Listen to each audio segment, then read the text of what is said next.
Terima kasih kepada Ibu Gus Solihah yang telah memimpin pembacaan Maulid Nabi. Semoga kita semua yang hadir di sini mendapatkan syafaat dari Nabi kita Muhammad SAW di yaumil akhir nanti. Amin amin ya rabbal alamin. Tiba pada acara ini pada pagi hari ini, yaitu di pengajian bulanan pada kota Majlis Karim atau BKMT RW 016 Perumahan Taman Puri Cendana, yaitu Tausiah Mawadul Hasanah yang akan disampaikan oleh Bapak kita, guru kita, Bapak Ustadz Syairoji Al-Karim SPDI, dan nanti akan langsung dipimpin acara penutup. Untuk Bapak Ustadz Syairoji Al-Karim SPDI, waktu dan tempat kami persilakan.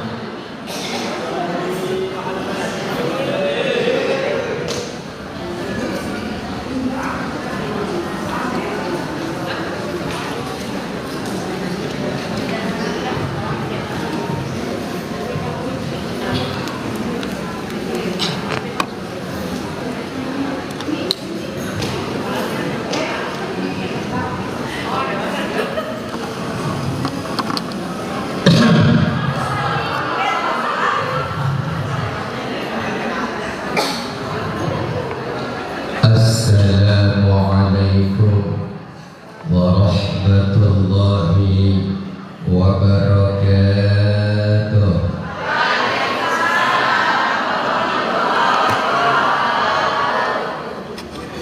Bang salam jualan ketoprak, jawab salam kurang kompak. Assalamualaikum warahmatullahi wabarakatuh.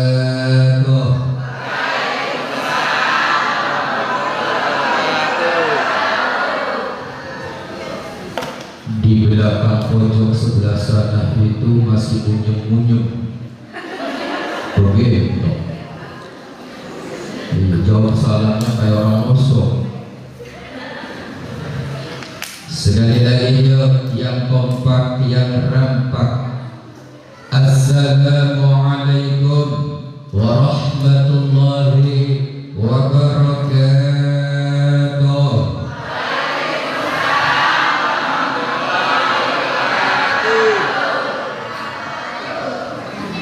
Bismillahirrahmanirrahim. Alhamdulillahilladzi amarna bil ittihadi wal wifaq wa nahana 'anil shiqaqi wan nifaq, wa nashhadu an la ilaha illallah wahdahu la syarika lahu al-muhsinur rahimul khallaq. Wa nashhadu anna sayyidana Muhammadan abduhu wa rasuluhul mab'uts mutammiman bi makarimil akhlaq. Allahumma salli wa sallim wa barik ala sayyidina Muhammadin. Allahumma salli wa sallim wa barik ala sayyidina Muhammadin. Allahumma salli wa sallim wa barik ala sayyidina wa maulana Muhammadin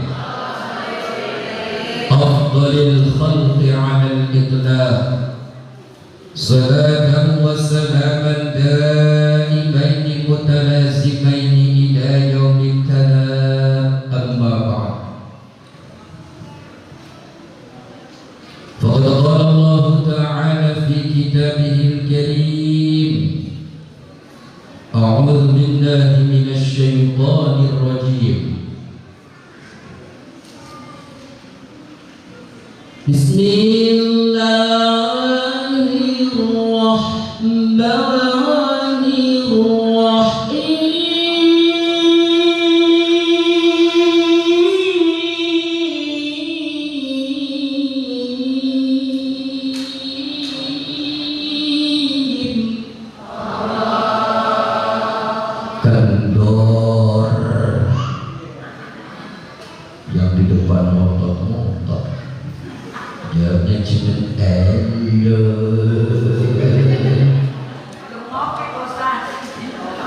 Belum ngopi, ngopai dulu apa?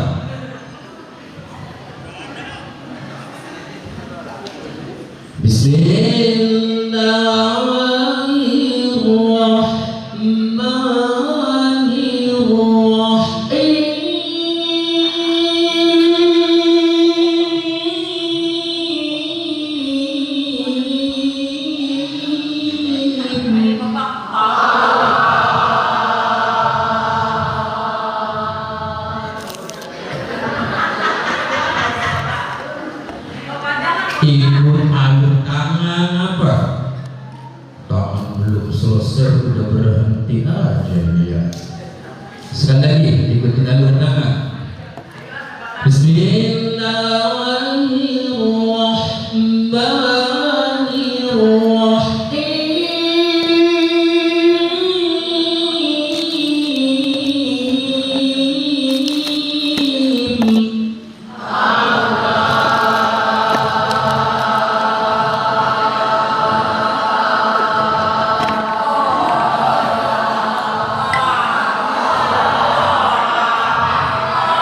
Balik lagi.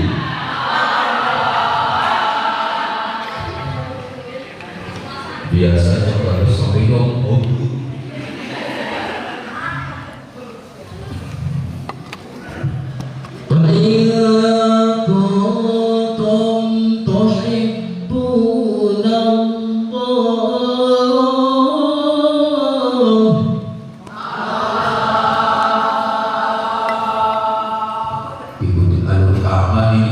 yang pendek ini yang panjang, Pak.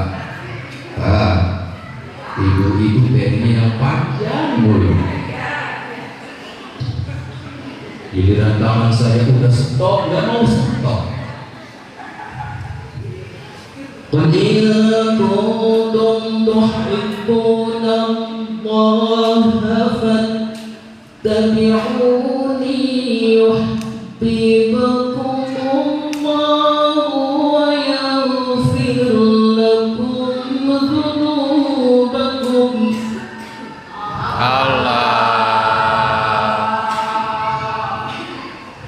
berhenti. Wallahu ghafurur rahim.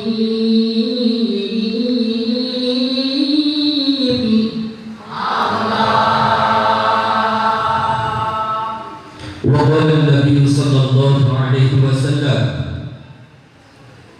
diem baik. Wa qala Nabi sallallahu alaihi wasallam, man 'azzama maulidi kuntu syafi'an lahu yawmal qiyamah aw kama ja'a fil hadits. Sadaqallahul 'azim wa sadaqa rasuluhul karim wa nahnu 'ala dzalika minasy syahidin asy-syakirin. Yang sama-sama kita hormati dan kita muliakan Ketua DKM Muslimat Al-Ikhlas beserta segenap jajarannya. Kita doakan mudah-mudahan senantiasa diberikan kesehatan baik jasmaniah maupun rohaniyahnya, dan mudah-mudahan Allah Subhanahu wa taala panjangkan umurnya, dilapangkan rezekinya, dan dimudahkan segala urusannya. Juga dari aparatur pemerintah tingkat desa yang tidak saya sebutkan satu persatu namanya, dan karena memang tidak ada daftar namanya,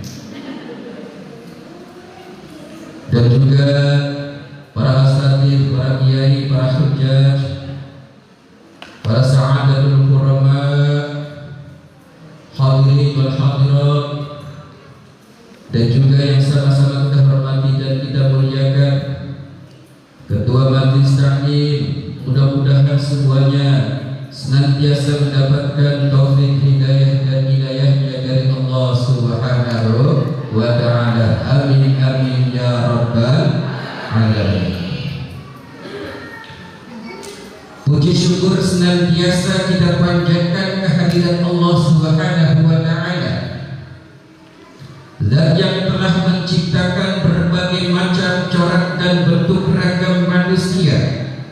Ada yang hitam laksana arang maupun yang putih laksana kilauan intan permata. Mereka adalah hamba-hamba Allah Subhanahu wa ta'ala yang patut kita sayangi dan patut kita cintai. Salawat beserta salam tak lupa kita sanjungkan keharibaan baginda Rasulullah sallallahu alaihi wasallam yang dalam membawa misi risalahnya, yang dengan kekuatan kristal keyakinannya beliau sanggup mendobrak dan menerobos di celah-celah kehidupan manusia dan berhasil mengibarkan panji-panji keislaman di seluruh jagat buana ini, tak terkecuali di negeri tercinta Indonesia Raya. Mudah-mudahan negeri kita yang tercinta ini menjadi negeri yang baldatun thayyibatun wa rabbun ghafur, aman, tenteram, damai, sejahtera. Amin Allahumma amin ya rabbal. Saya kalau udah di depan udah kayak saya udah nyengset tuh. Iya, udah gayanya gaya Islami. Padahal ini nyengit ya. Kita bersua jumpa pada majlis ini dalam rangka yaitu memperingati Maulid Nabi Agung Muhammad sallallahu alaihi wasallam. Sebagai wujud rasa syukur atas nikmat yang Allah berikan terhadap kita semuanya, atas dilahirkannya baginda Nabi Agung Muhammad sallallahu alaihi wasallam, dan juga rasa cinta kita kepada Nabi Yuna Muhammadun sallallahu alaihi wasallam. Sekarang saya tanya ibu-ibu, cinta kepada Rasulullah? Cinta kepada Rasulullah, apa bukti dan tanda cintanya kepada Rasulullah? Masih bunga mawar. Ada cintanya kepada Rasulullah. Bukti cintanya kepada Rasulullah bukan ngasih bunga mawar, bukan. Kalau ngasih bunga mawar mah itu mah cintanya Bang Asep sama Dewi. Ya ada, Bang Asepnya ada di situ. Ada. Ya sorry Pak Asep. Bahkan dalam hal ini kata Imam Nawawi Al-Bantani, beliau mengutip perkataan Imam Ibnu Sahal yang beliau kutip dan tulis di dalam sebuah karyanya yaitu kitab Qawmi'ud Duhya. Beliau menukilkan perkataan Ibnu Sahal yang berbunyi begini: Alamatu hubbillahi hubbul Qur'an. Tanda-tandanya orang itu cinta kepada Allah Subhanahu wa ta'ala adalah cinta kepada Al-Qur'an.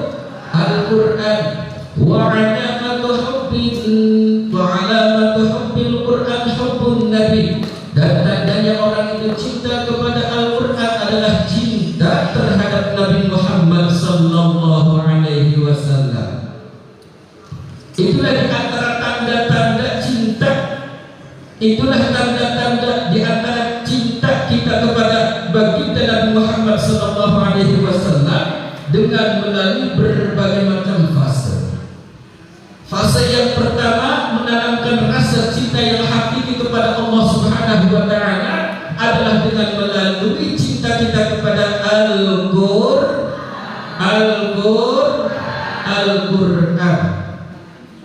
Bagaimana cara kita mencintai kepada Allah Subhanahu wa taala dengan melalui Al-Qur'an?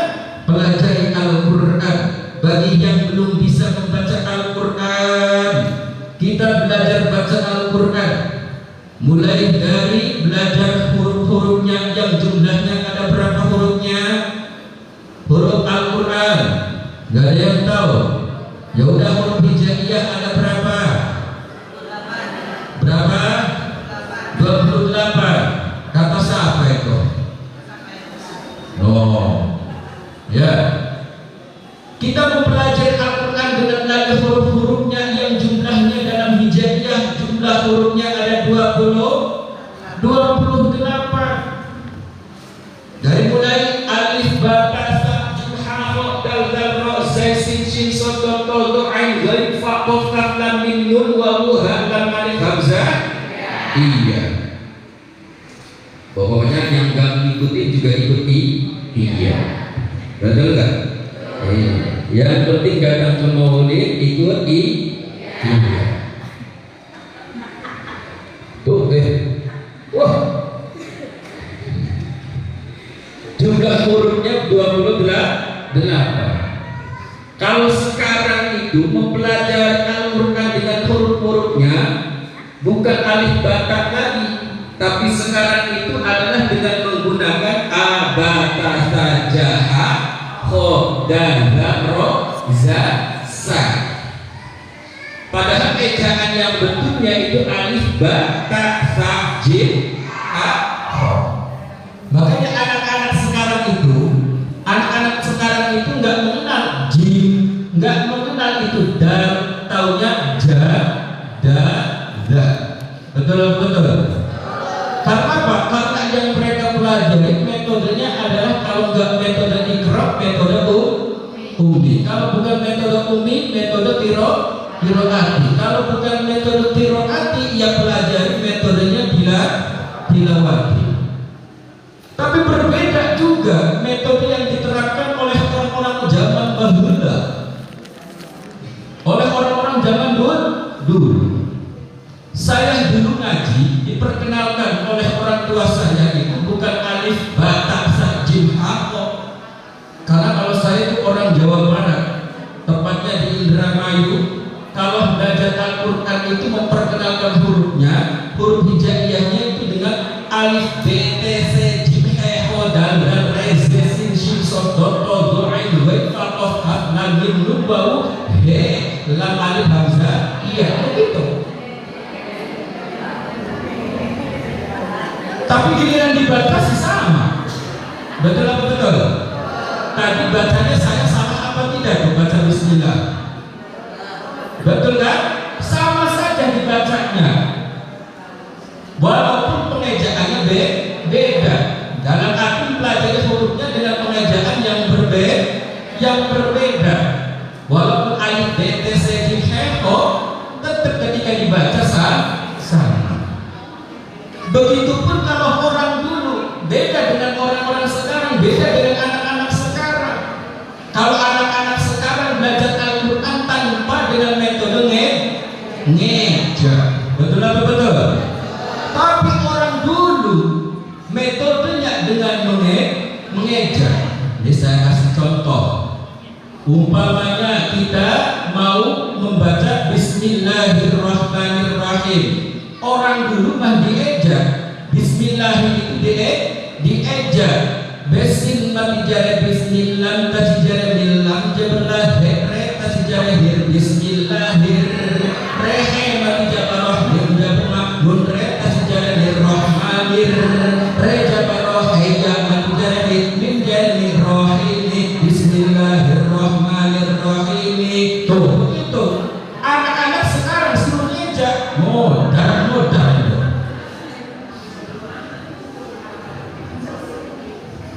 Tuh, itu ejaan orang dulu. Sampai Al-Fatihah juga kita eja. Alhamdulillahirabbil alamin. Dieja alif lam mim jabr al-hamim mim jabr hamdal basadur alhamdu lam lam tasjadil lam jabr hajari lillahi repet tasjabah rabbil lam mim jabr ain jabr alam jabr lam mim jabr jadi kun jabr rabbil alamin. Bisa gak itu?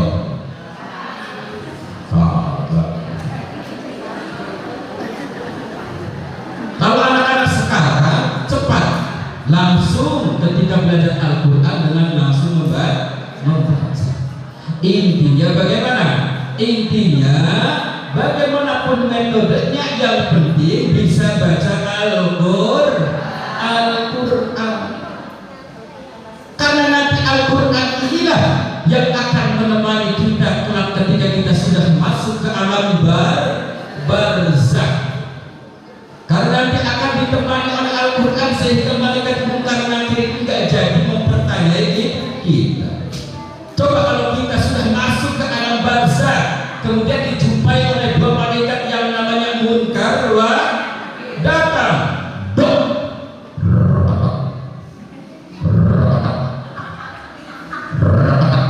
Begitu.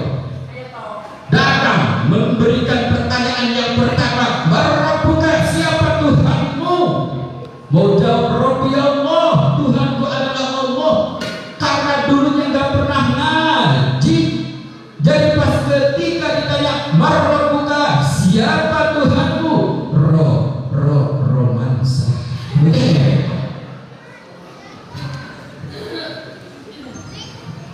Bapak-bapak ditanya oleh malaikat Munkar wa Nakir, Rabbuka, siapa Tuhanmu, dulu nggak pernah ngaji. Ketika ditanya oleh malaikat Munkar wa Nakir, Rabbuka, siapa Tuhanmu, Ronaldo. Ketahuan sering ngomong bola ini. Tuh, ya. Jadi pertama kali tandanya orang itu cinta kepada Allah adalah dengan cinta Al-Quran. Semua bisa baca Al-Quran di sini. Alhamdulillah. Saya pengen tahu nih ibu-ibu, karena katanya bisa baca Al-Quran. Ya, nih saya pengen tahu.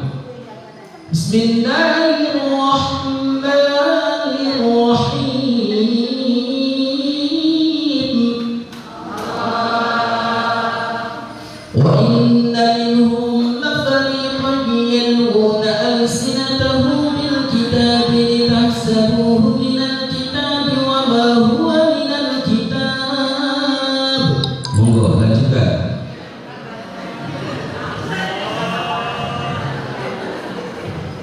Ayo jangan cengengesan, suruh lanjutin. Katanya bisa. Saya ulangi lagi. Bismillahirrahmanirrahim. Wa idh akhadha Allahu mitsaqan nabiyyina lama ataitukum min kitabin wa hikmatin thumma ja'akum rasul. Monggo lanjutkan. Cengengesan lagi. Ya, nih lanjutin lagi nih Bu ya. Bismillahirrahmanirrahim. Yasin wal Qur'anil Hakim. Mau lanjutkan.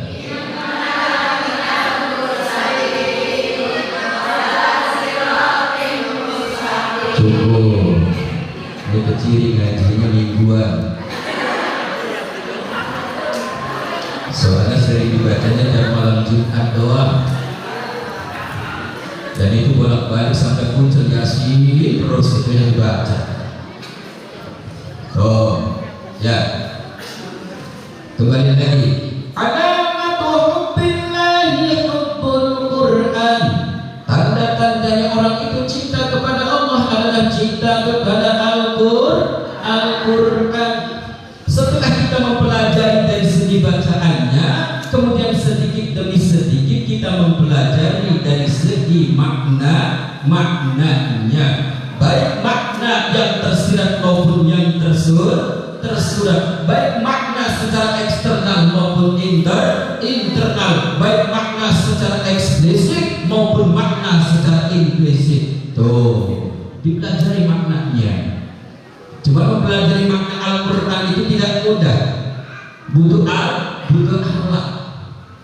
alat. Kita aja mau bikin rumah butuh alat. Begitupun kita untuk mengorek makna yang terkandung di dalam Al-Quran juga menggunakan alat. Alatnya apa? Di antaranya alatnya adalah dengan menggunakan ilmu nahwu dan sorof. Sorof itu bahasa Arab.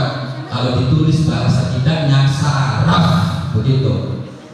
Ilmu nahwu dan saraf. Kenapa dikatakan saraf? Ya memang makan saraf dulu kalau belajar ilmu nahwu, tapi buyutnya begitu. Ya. Dipelajari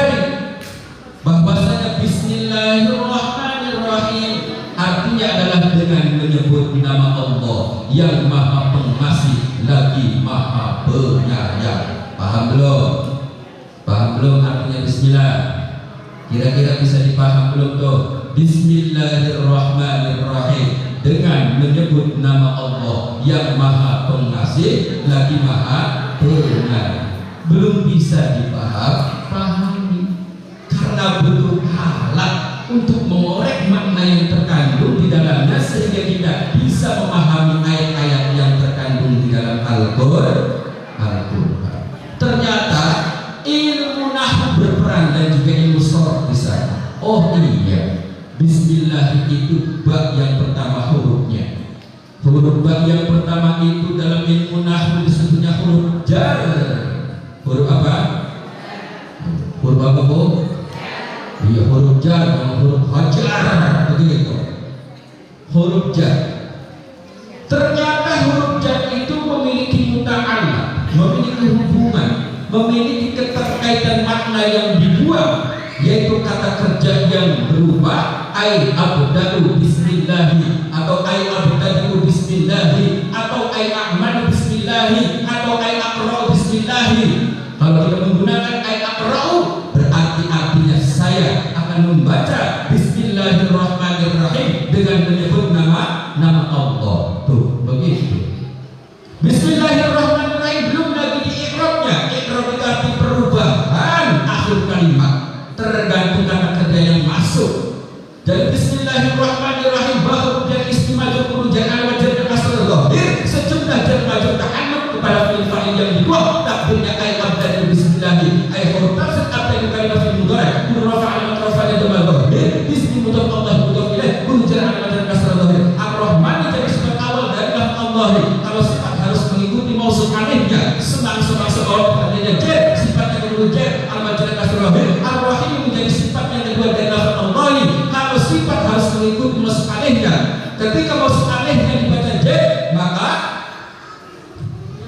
huruf akhirnya juga harus dijerkan. Al-wajah adalah asal dhahir. Paham nggak kira-kira, Bu? Paham nggak, Bu? Udah, yang penting mendengarin aja ya. Yang penting kepalanya nganggur gitu, pura-pura paham. Pura-pura paham. Karena kepala nganggur juga dapat pahala. Dan ada dalilnya dalam Al-Qur'an. Asal nganggur, meskipun aslinya nggak paham, tapi pura-pura paham. Nganggur dari ini. Yang penting nganggur.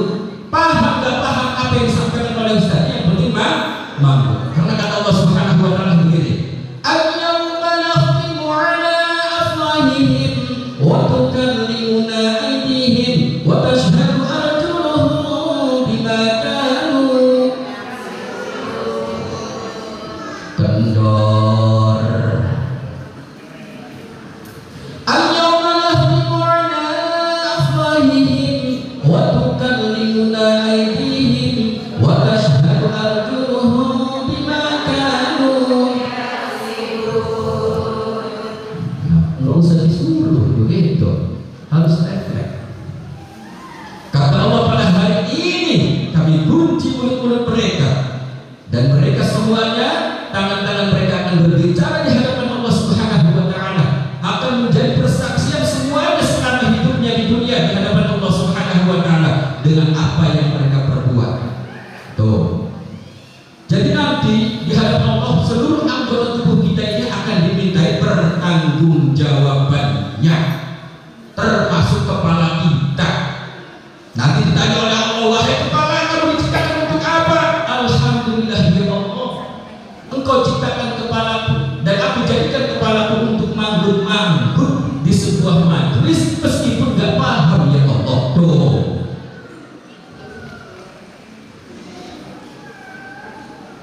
Karena setiap orang yang manggut itu meskipun sama manggutannya, tetapi hasilnya berbeda.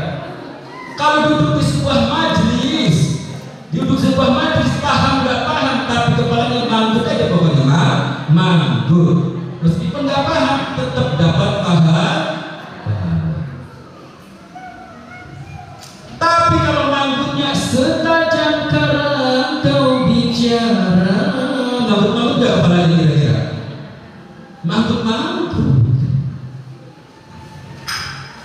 Tuh ya, waktu kecil aku udah sampai manggut-manggut gak kepalanya? Manggut-manggutnya kepalanya? Manggut-manggut, dapat pahala gak itu?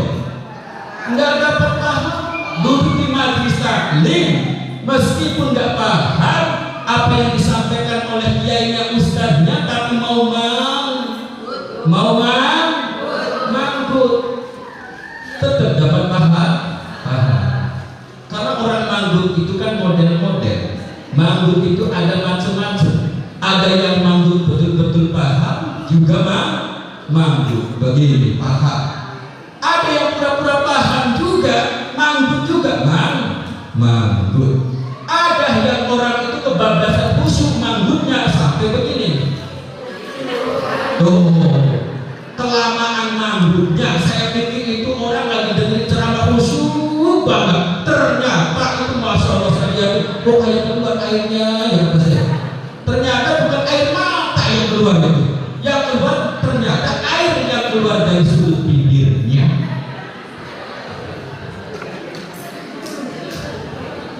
Ya dia kan juga manggut sama, betul nggak? Manggut, cuma dia memanggutnya kebablasan sampai berada di alam bawah sadar. Dia nggak nyadar kalau dia sedang berjalan di Pulau Seribu. Tuh, ya yang penting manggut. Udah manggut aja situ, ya manggut. Oh ya, yang penting manggut. Dan itu termasuk ibadah. Kata Imam Nawawi Al-Bantani, beliau menjelaskan klasifikasinya ibadah di dalam kitab Tafsir Munir atau sering disebut dengan Tafsir Malahil Bidlikas Bimakna Qur'anil Majid. Di dalam surah Yasin beliau menjelaskan di bawahnya itu tentang klasifikasinya ibadah. Dan klasifikasinya ibadah itu diantaranya adalah ibadatul qalbiyyatun, ibadah yang cakupannya adalah hati. Cakupannya hati itu apa? Di antaranya tidak ada suudzon dalam hati kita terhadap orang lain, terlebih-lebih terhadap suaminya sendiri. Tuh, jangan sampai suudzon sama suami kita. Malu kita itu mengaku cinta kepada Rasulullah SAW, cinta kepada Allah Subhanahu Wa Taala, cinta kepada Al-Quran, tapi hati kita selalu bersuudzon, berburuk sangka kepada suami kita. Asal suaminya pulang malam, langsung dalam hatinya ada suudzon, curiga, bertanya-tanya. Makanya hilangkan rasa sifat suudzon dalam diri kita. Tuh, aduh, suami ini pulangnya malam. Ini dari mana? Dari mana? Sampai dalam hatinya bertanya-tanya. Biasanya pinter juga orang sini ya. Tuh, ya, jangan selalu ada suudzon dalam diri kita. Silakan.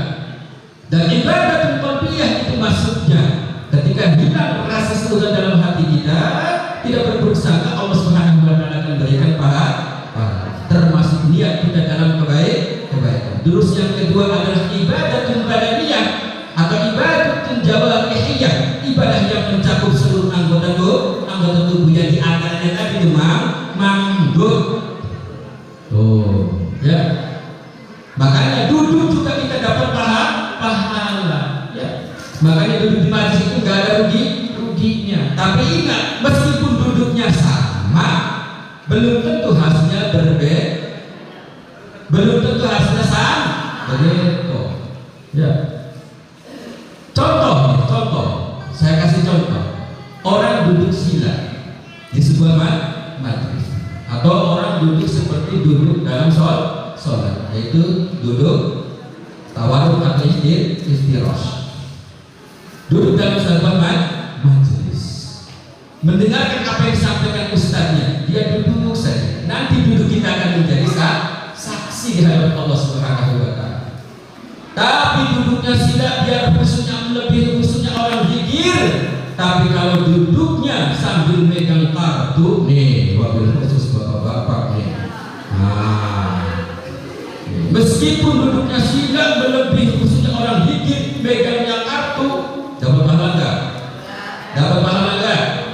Nggak dapat pahala. Apalagi mereka bikin jamiah 4 orang ya. Wah, luar biasa banget itu.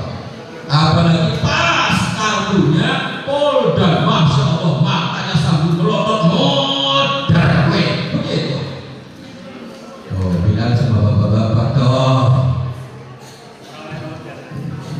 tuh ya, meskipun duduknya silanya sama, tapi belum tentu hasilnya sama.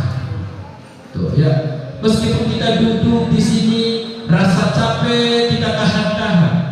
Ya biasanya kan kalau dalam masjid itu duduknya sudah kayak goyangan inul. Betul apa betul? Kayak goyangan inul duduk begini.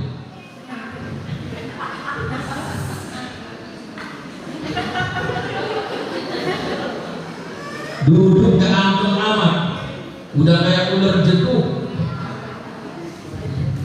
Ya, duduknya goyang. Nengok ke belakang ada ibu-ibu, nengok ke tembok lagi, ya udah direbut sendiri. Ya sudah terpaksa begini lagi. Ya, udah begini sambil megangin pinggang.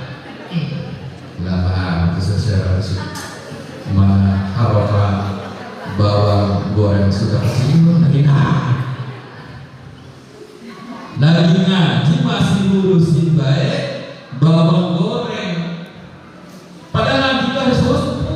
Jangan sampai pikiran kita itu kemana-mana, jangan sampai kita itu berada dalam sebuah majlis wujuduhu ka'adamihi, adanya itu seperti tidak adanya. Maksudnya bagaimana? Orang yang ada di majlis pikirannya kemana-mana, itu namanya wujuduhu ka'adamihi, adanya seperti tidak adanya. Orang yang ada tapi pikirannya kemana-mana, kelihatannya lagi ngaji, kelihatannya lagi baca Quran, kelihatannya lagi zikir, pas mendengar telinganya kerepek, lontong sayur. Ya, kedengar lagi telinga, ting, bener lontong sayur itu. Padahal lagi ngaji, padahal lagi zikir, padahal lagi bareng-bareng baca Quran, harus khusyuk. Itu di antara badani ya. Terus yang kemudian yang selanjutnya, klasifikasi ibadah yang selanjutnya adalah ibadah maliyah, ibadah yang berupa harta benda. Kita kembali lagi pada perkataan Imam Ibnu Sahal, alamatu hubbillahi ta'ala hubbul Qur'an. Tanda-tandanya orang itu cinta kepada Allah adalah cinta kepada Al-Qur'an, wa alamatu hubbil Qur'an hubbun Nabi. Tanda-tandanya orang itu cinta kepada Al-Qur'an adalah cinta kepada Nabi Muhammad sallallahu alaihi wasallam. Allahumma shalli ala Muhammad ya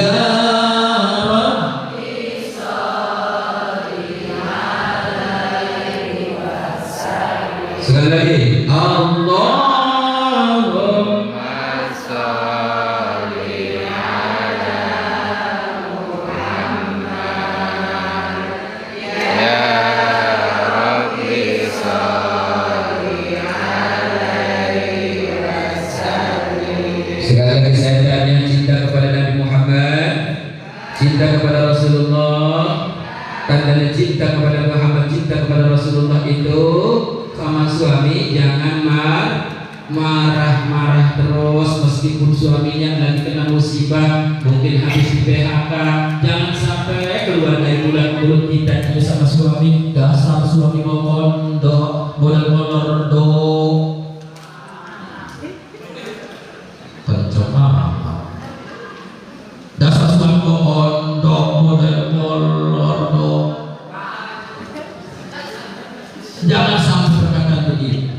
Karena sifatnya Rasulullah sallallahu alaihi wasallam dijelaskan oleh Syekh Ja'far Al-Barzanji. Wa kana sallallahu alaihi wasallam syadidal haya'i wa tawaddu' yakhsifu na'lahu wa yarqaw thawbahu wa yahlubu syatahu wa yasiru fi khidmati ahlihi bi siratin saniyah. Itu dalam Al-Barzanji begitu. Rasulullah SAW itu orangnya sangat pemalu. Ini mengajarkan dan sebagai teladan untuk umatnya Nabi Muhammad SAW agar kita juga meniru sifat-sifat yang ada dalam diri Rasulullah. Sangat pemalu Rasulullah. Apalagi seorang istri sama suaminya harusnya malu berkata begitu. Dia nggak tahu waktu awal dia dipinang oleh sang suaminya, suami memberikan mas kawin, suami memberikan pelamaran dan lain sebagainya. Untuk siapa ya? Untuk calon istrinya. Makanya seorang istri haruslah memiliki sifat rasa malu dan jangan malu-maluin. Kadang-kadang kita memalu-maluin, betul? Malu-maluin, waduh bapak betul, kalau perkara begini. Kita kadang-kadang malu-maluin tuh sama suami. Ya Allah, suami banting pulang dari pagi, padahal pulangnya sampai malam. Masya Allah, buat siapa itu? Buat istrinya. Istrinya luar biasa, dapat uang gajian jatah dari suami. Itu dibeliin berbagai macam kosmetik, masya Allah. Kosmetiknya ada bedak nih Pak, dengerin, bedaknya ibu saja sampai masya Allah, Mejiku, Hibidiu, merah juga hijau dan biru ada semua itu. Masya Allah, sampai tempatnya aja sudah kayak ciptakan Surabi itu. Ada merah, ada maaf, ada putih, ada hijau dan sebagainya. Itu semuanya itu apa? Itu suami yang memperjuangkan demi kebahagiaan istri. Cuma kadang-kadang istrinya ini mohon maaf, seharusnya beli kosmetik berhias untuk suaminya, apapun buat suami, berdandan pun untuk suami. Ini mah masya Allah, kasihan banget yang menjadi suaminya. Pas malam Jumat tiba, ya Allah, nyium lagi baunya minyak wangi. Ya, pas nyium pipi ada koyoknya.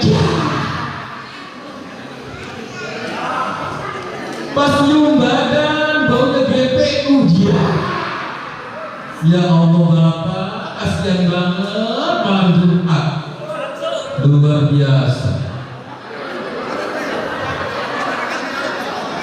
Tapi pas giliran kondangan ya ibu dipadengerin, mohon maaf, masya Allah, sampai jalan aja kayak priayi begini.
Kata ibu-ibu Pak Seki, Ustaz. Begitu, masya Allah, kuala Ustaz. Oh ya Allah.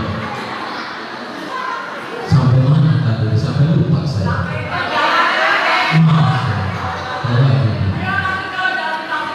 Enggak bohong itu. Enggak bohong sampai mana tadi? Ada ibu-ibu enggak bohong Ustaz, betul itu. Tadi sampai jalan ibu-ibu Epriani. Hanya itu dia, enggak bohong. Iya, jangan suka bohong enggak boleh, sama suami juga enggak boleh bohong. Ku pantang berdusta walau ada malunya. Begini tuh, kata siapa itu? Kata siapa? Maksud tukang es. Tuh, iya. Jadi kembali lagi, silahkan Anda berhias berdandan untuk suami. Jangan sampai suami tiap harinya cemberut terus. Kasih senyum untuk suami yang manis, karena senyuman istri itu manisnya melebihi gula, madu dan kurma. Ya, makanya pandai-pandailah ibu-ibu ini senyum sama suami. Karena apa? Karena senyum sama suami itu membahagiakan suami dan juga memberikan semangat terhadap suami untuk mencari nafkah demi keluarganya. Kasih senyuman, karena ingat ibu-ibu, kasihan bapak-bapak kalau senyuman nggak setiap harinya nggak pernah dikasih senyuman. Ingat ibu-ibu, di luar sana itu masih banyak orang-orang yang senyumannya itu lebih manis daripada manisnya senyuman seorang istri di rumah, bro. Hati-hati toh. Iya, hati-hati. Balik lagi. Wa alamatu hubbil Quran hubbun Nabi. Tandanya orang itu cinta kepada Al-Quran adalah cinta kepada Nabi Muhammad sallallahu alaihi wasallam. Dengan apa cintanya kepada Nabi Muhammad sallallahu alaihi wasallam? Kalau kita selalulah kita bersalawat kepada Nabi Muhammad sallallahu alaihi wasallam.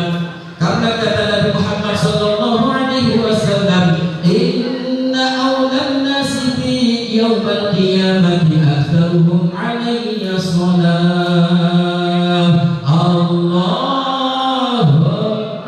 shalli ala Muhammad ya Rabbi shalli alaihi wasallam. Cukup. Jadi menanamkan sholawat, selalu memuji kepada Nabi Muhammad SAW. Sholawatannya apa Pak Ustaz? Bebas, lagunya terserah, bisanya bagaimana kitanya bisanya ya. Sholawat lagunya kadang-kadang tiap daerah juga beda-beda. Sama bisanya Pak Ustaz begini, Allahumma sholli wa sallim ala Sayyidina wa Maulana Muhammadin adada ma fi ilmillahi salatan daimatan bidawami mulkillahi. Bisa? Yo, sekalian berbanyaknya toh. Yo, bisa kan toh berbanyaknya? Enggak bisa? Masya Allah. Yo, bareng-bareng, gak usah tanpa berbanyak. Allahumma sholli wa sallim ala Sayyidina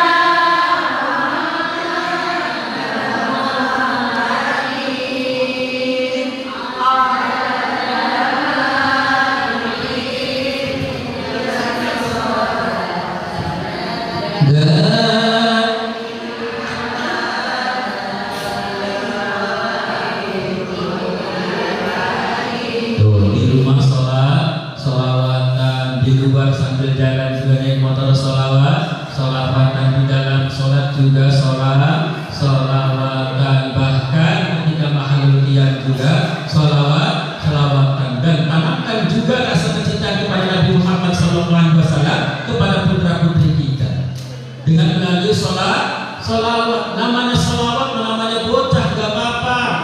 Kadang-kadang bocah sambil bercanda sholawatan. Ada yang sholawatan itu kayak tari pacu, sallallahu alaihi Muhammad, begitu ya.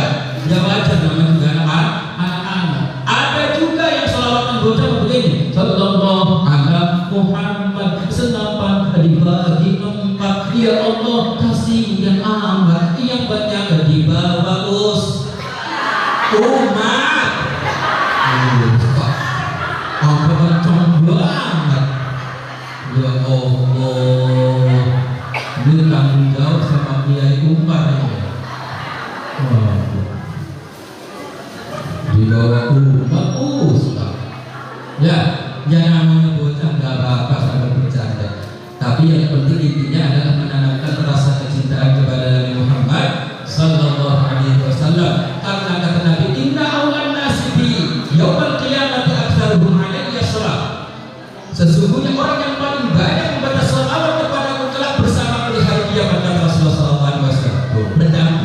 Rasulullah, dan mudah-mudahan kita juga mendapatkan syafaatul qurba dari baginda Rasulullah sallallahu alaihi wasallam. Sekian dari saya.